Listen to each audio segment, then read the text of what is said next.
Hello बच्चों, आज हम क्लास 12th की मैथ्स का चैप्टर 3 मैट्रिसेस के बारे में उसका बेस समझाती हूँ। ठीक है, मैट्रिसेस बेस। तो देखिए, मैट्रिसेस जो होती है, मैट्रिक्स जो होती है हमारी, इसे हम हमेशा कैपिटल लेटर से डिनोट करते हैं। जैसे हमने मान लिया कोई कैपिटल लेटर ए, और मैट्रिक्स को हमेशा बिग ब्रैकेट से डिनोट किया जाता है। मैट्रिक्स के अंदर जो होते हैं वो होते हैं element, like A11, A12, A13, A21, A22, A23, A31, A32, A33। अब इसमें ये A11, A12 इनको बोला जाता है row, and this is called column. Rows represented by R and column represented by C। अब हम देखते हैं इसके नंबर ऑफ, इसके ऑर्डर के बारे में जानते हैं। ऑर्डर निकाला जाता है रो मल्टीप्लाई बाई कॉलम। किसी भी मैट्रिक्स के जो रो होते हैं और कॉलम होते हैं वही उसका ऑर्डर कहलाता है। जैसे हमने ये कोई matrix A is equal to लिखा 2, 3, 4, 5। अब इसमें रो कितनी है? 2, एक ये R1 और एक ये R2। कॉलम कितने हैं? 2, एक ये C1 और एक ये C2। तो इसका ऑर्डर कहलाएगा 2/2। पहली वाली डिजिट होती है row and second other is column. अब हम इसका निकालते हैं एलिमेंट्स निकालना, नंबर ऑफ एलिमेंट्स। एलिमेंट्स निकालते हैं इसके, नंबर ऑफ़ एलिमेंट्स निकालना होता है number of rows multiply by number of columns. Like अब कोई भी मैट्रिक्स हमने ले लिए, A इज इक्वल टू 1, 2, 3, 4, 5, 6, 7, 8, 9। इसमें कितनी रोज़ हैं? 1, 2, 3 रोज़। कॉलम कितने हैं? 1, 2, 3 कॉलम। तो इसमें जो एलिमेंट्स होंगे, एलिमेंट्स इज इक्वल टू हो गए हमारे 3 मल्टीप्लाई बाई 3 यानी कि 9। अब आप काउंट कर सकते हो 1, 2, 3, 4, 5, 6, 7, 8, 9। इस तरीके से हम किसी भी मैट्रिक्स के एलिमेंट्स निकाल सकते हैं। अब हम एलिमेंट्स का नेम निकालना बताते हैं, नेम ऑफ एलिमेंट्स।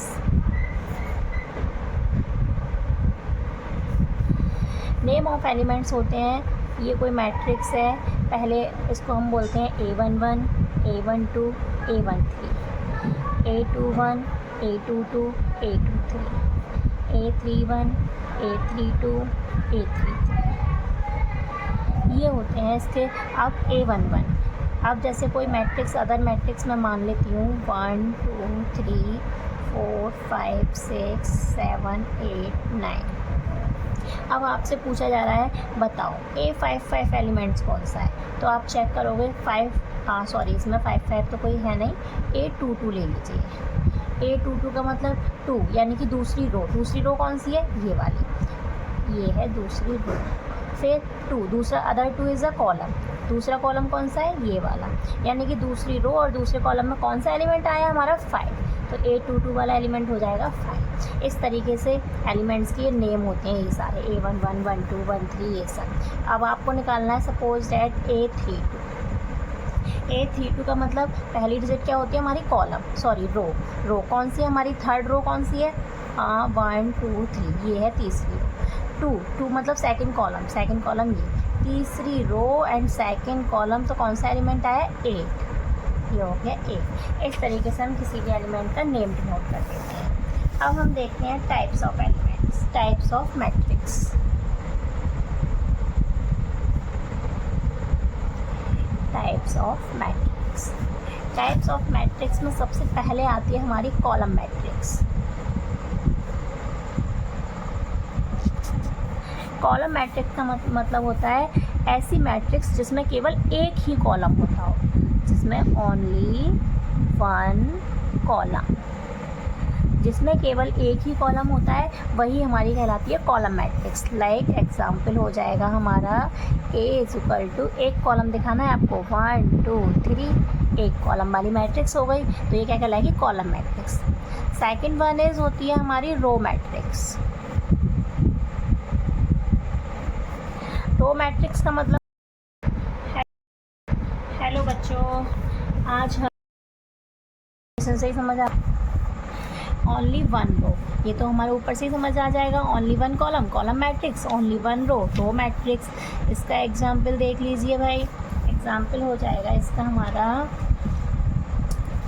A = 1 2 3, तो ये हो गई हमारी रो मैट्रिक्स। अब थर्ड होती है हमारी स्क्वायर मैट्रिक्स। स्क्वायर मैट्रिक्स क्या होता है भाई? स्क्वायर मैट्रिक्स का होता है जिसमें रो, नंबर ऑफ रोज = होते हैं नंबर ऑफ कॉलम्स। रोज और कॉलम्स हमारे क्या होते हैं? इक्वल होते हैं। Like A = 1 2 3 4 5 6 7 8 9। अब इसमें कितनी रोज़ हैं? 1 2 3 रो हो गई। कॉलम कितने हैं? 1 2 3 कॉलम है। जिसमें रो और कॉलम दोनों इक्वल होते हैं वही हमारी स्क्वायर मैट्रिक्स कहलाती है। अदर एग्जांपल देख लीजिए, A = 2 4 6 8। इसमें रोज़ कितनी है? 1 2 2, कॉलम कितने हैं? 1 2 2, तो ये क्या कहलाएगी आपकी square matrix. And fourth type है इसका स्केलर मैट्रिक्स। स्केलर से पहले हम देख लेते हैं डायगोनल मैट्रिक्स।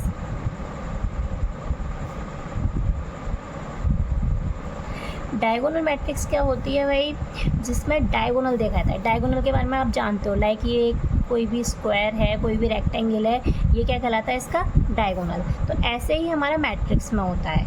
मैट्रिक्स में क्या होता है? A = डायगोनल एलिमेंट होने चाहिए, बाकी सारे एलिमेंट्स होते हैं इसमें 0 0 1 2 3। ये मैंने डायगोनल एलिमेंट बनाए, बाकी सारे हम क्या कर देंगे? इसके 0 होते हैं।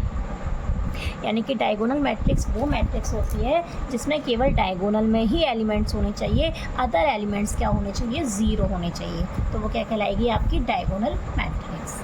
इसके बाद अब आ जाइए आप स्केलर मैट्रिक्स पे। स्केलर मैट्रिक्स हमारी क्या होती है कि डायगोनल एलिमेंट जो है वो बिल्कुल सेम होने चाहिए। स्केलर मैट्रिक्स में क्या होता है कि diagonal elements same should be same, बिल्कुल एग्जैक्ट एक ही जैसे होने चाहिए, वो कहलाती है आपकी scalar matrix. For example A = 2 2 2, other elements क्या होंगे हमारे? 0 0। तो इसमें डायगोनल एलिमेंट्स कैसे हैं? सारे सेम है ना, इसीलिए क्या कहलाएगी आपकी scalar matrix. And the last 6 होती है हमारी एक आइडेंटिटी मैट्रिक्स। आइडेंटिटी मैट्रिक्स में क्या होता है हमारा? इसको हम A से डिनोट कर रहे हैं, लेकिन मोस्ट ऑफ इसे I से डिनोट किया जाता है, और यही सबसे इम्पोर्टेंट भी होती है, सबसे ज़्यादा यूज़ में आती है। ये होता है हमारा कि आइडेंटिटी मैट्रिक्स में जो डायगोनल एलिमेंट होते हैं वो 1 1 1 होना चाहिए एंड द अदर इज़ 0 0। ये जिसमें 1 1 है, डायगोनल जो एलिमेंट्स हैं वो 1 1 1 होते हैं, तो वो मैट्रिक्स कहलाती है आपकी आइडेंटिटी मैट्रिक्स। ठीक है, सब टाइप्स ऑफ मैट्रिक्स। अब हम देखते हैं इसकी प्रॉपर्टीज़ कह लीजिए या फिर ऑपरेशंस कह लीजिए ऑन मैट्रिक्स या मैट्रिसेस। सबसे पहला नंबर फर्स्ट एडिशन। अब हम सीखते हैं कि हम कैसे मैट्रिक्स को ऐड कर सकते हैं। अब आपके पास कोई भी दो मैट्रिक्स हैं, गिवन है आपको, गिवन A = हो गया 1 2 4 5 and other matrix v is equal to 2 3 5 6। अब हम इनको ऐड करेंगे a प्लस बी। तो जब मैट्रिक्स को ऐड किया जाता है ना, तो फर्स्ट एलिमेंट को फर्स्ट एलिमेंट में ही ऐड किया जाता है, सेकंड को सेकंड में, थर्ड को थर्ड में, फोर्थ को फोर्थ में, यानी कि सेम नंबर का एलिमेंट सेम नंबर में ही ऐड किया जाता है। और एक और बात इसकी ध्यान रखने वाली ये है कि जब भी ऐड करेंगे तो इनका ऑर्डर बिल्कुल सेम होना चाहिए, हम तभी इन्हें ऐड कर सकते हैं। इसका ऑर्डर क्या होगा, इसमें कितनी रो है 2 तो 2, कॉलम कितने हैं 2 तो 2, इसमें रोज कितनी है 2 एंड कॉलम दिस 2। ठीक है, तो अब इन दोनों का ऑर्डर क्योंकि सेम है तभी हम इनको ऐड कर सकते हैं। इसका फर्स्ट एलिमेंट 1, इसका first element 2, 1 and 2 3, 2 and 3 5, 4 and 5 9, 5 and 6 11। और इसका ऑर्डर भी सेम ही आएगा जो कि ऊपर वाली मैट्रिक्स का होगा। ये हो गया ऐड करना। अब हम देखते हैं सब्ट्रैक्शन।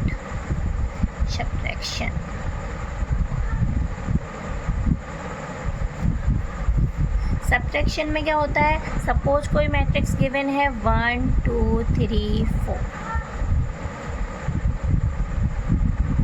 4 5 6 7। अब हम इन्हें subtraction a minus b is equal to 1 minus 4 minus 3, 2 minus 5 minus 3, 3 minus 6 minus 3, 4 minus 7 minus 3। यानी कि सब्ट्रैक्शन और एडिशन बिल्कुल सेम टाइप से होते हैं। एडिशन में हमने क्या देखा था, फर्स्ट एलिमेंट को फर्स्ट में ही ऐड किया था। सेम सब्ट्रैक्शन में होता है, फर्स्ट एलिमेंट से फर्स्ट को ही माइनस कर सकते हैं। जैसे इसमें ऑर्डर सेम होना चाहिए, सेम इसमें भी ऑर्डर बिल्कुल सेम ही होना चाहिए। अगर डिफरेंट ऑर्डर की मैट्रिक्स होंगी तो हम उन्हें ना ऐड कर सकते और ना ही हम उन्हें सब्ट्रैक्ट कर सकते। ये दोनों अच्छे से क्लियर समझ आ गए। अब आता है नंबर 3 मल्टीप्लिकेशन। सबसे टफ यही होता है, मल्टीप्लिकेशन। यही सबसे ज़्यादा थोड़ा सा दिक्कत करने वाला होता है। इसमें क्या होता है, एग्जाम्पल से समझते हैं हम। जैसे सपोज कोई मैट्रिक्स है A 1 2 3 4 and the second one is 5 6 7 8। अब हम इनका करेंगे मल्टीप्लाई AB। तो देखिए पहले A वाली मैट्रिक्स लिख ले रही हूँ मैं यहाँ पे 1 2 3 4, थोड़ा सा स्पेस छोड़ के सेकंड मैट्रिक्स लिख ले रही हूँ 5 6 7 8। अब हम इनका मल्टीप्लाई करते हैं। तो मल्टीप्लाई जब करते हैं तो होता क्या है कि रो का मल्टीप्लाई कॉलम से किया जाता है। पहली रो, इसमें पहली रो कौन सी है, ये वाली है, ये है पहली रो। और इसमें करेंगे कॉलम, पहला कॉलम। हमेशा मल्टीप्लाई करने का मेथड यही होता है कि रो का मल्टीप्लाई कॉलम से किया जाता है। यानी कि पहली रो का पहले कॉलम से, फिर पहली रो का दूसरे कॉलम से, फिर आगे दूसरी रो का पहले कॉलम से, फिर दूसरी रो का दूसरे कॉलम से। तो समझ आए, देखो करके बताती हूँ। पहली रो कौन सी है, ये वाली। पहला कॉलम कौन सा, ये वाला। अब पहली रो का पहला एलिमेंट क्या है हमारा 1, मल्टीप्लाई पहले कॉलम का पहला एलिमेंट क्या है 5। इस तरीके से बीच में आता है प्लस का साइन। अब पहली रो का, अभी पहली रो ख़त्म नहीं हुई हमारी, पहली रो का दूसरा एलिमेंट क्या है हमारा 2, मल्टीप्लाई अभी पहला कॉलम चल रहा है, पहले कॉलम का दूसरा एलिमेंट क्या है 7। अब ये हमारा एक चीज़ ख़त्म हुई। अब आ जाइए, अभी आपने पहली रो का पहले कॉलम में किया है, अब क्या करेंगे हम पहली रो का दूसरे कॉलम में। यानी कि फिर से वही चीज़ ले लीजिए, पहला एलिमेंट क्या है 1, फिर मल्टीप्लाई पहला एलिमेंट यहाँ पे क्या है 6, बीच में क्या आएगा प्लस, फिर दूसरा एलिमेंट क्या है 2, मल्टीप्लाई यहाँ पे दूसरा एलिमेंट क्या है 8। ये हो गया। अब आ जाओ, ये पहली रो का इसमें कर दिया, पहली रो का दूसरे कॉलम में भी कर दिया। अब आ गई दूसरी रो की बारी। दूसरी रो का पहला एलिमेंट क्या है 3, मल्टीप्लाई वाई इसका पहला एलिमेंट क्या है 5, प्लस यहाँ दूसरा एलिमेंट क्या है 4, मल्टीप्लाई वाई दूसरा एलिमेंट क्या है 7। अब इसे सेम इसी तरह इस कॉलम से कर दीजिए, 3 मल्टीप्लाई किससे होगा 6 से, बीच में क्या आएगा प्लस, फिर दूसरा एलिमेंट क्या है 4 और multiply by 8 and this is called multiplication. अब इन्हें सॉल्व कर दीजिए।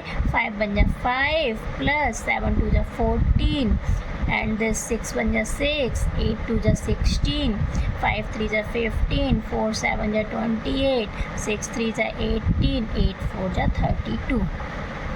ऐड कर दीजिए इन्हें। 14 5 19, 16 6 22, 15 और 28 कितना हुआ? 8 5 13, 1 2 3 एंड 1 4 एंड दिस 8 2 10, 1 3 4 एंड 1 5। ये आ गया हमारा ये होता है मल्टीप्लाई करना। हमने एडिशन सीख लिया, सब्ट्रैक्शन सीख लिया, मल्टीप्लिकेशन सीख लिया, ठीक है। अब आ जाइए transpose of matrix. Transpose of matrix.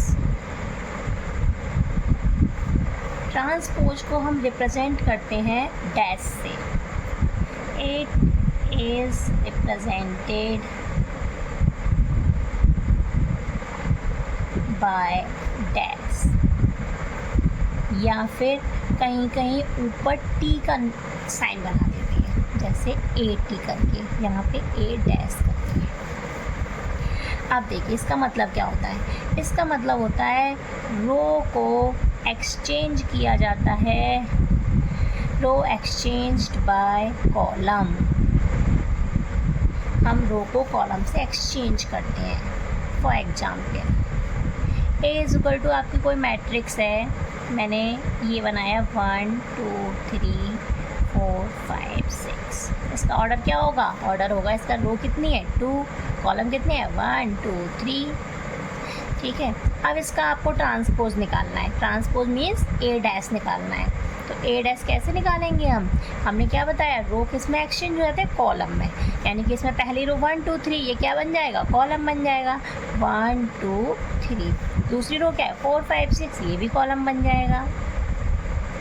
तो ये इसका ए डैश यानी कि ट्रांसपोज आ गया, ठीक है। अब आएगा इस सिमेट्रिक और स्क्यू सिमेट्रिक।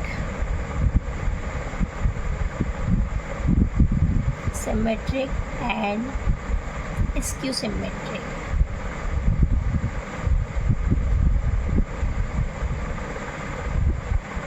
मैट्रिक्स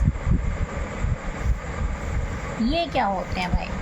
सिमेट्रिक होता है कि ए डैश इज इक्वल टू ए हो जाता है, ये कहलाता है आपका सिमेट्रिक। एंड जब A dash is equal to minus A के बराबर होता है तो ये कहलाता है हमारा स्क्यू सिमेट्रिक।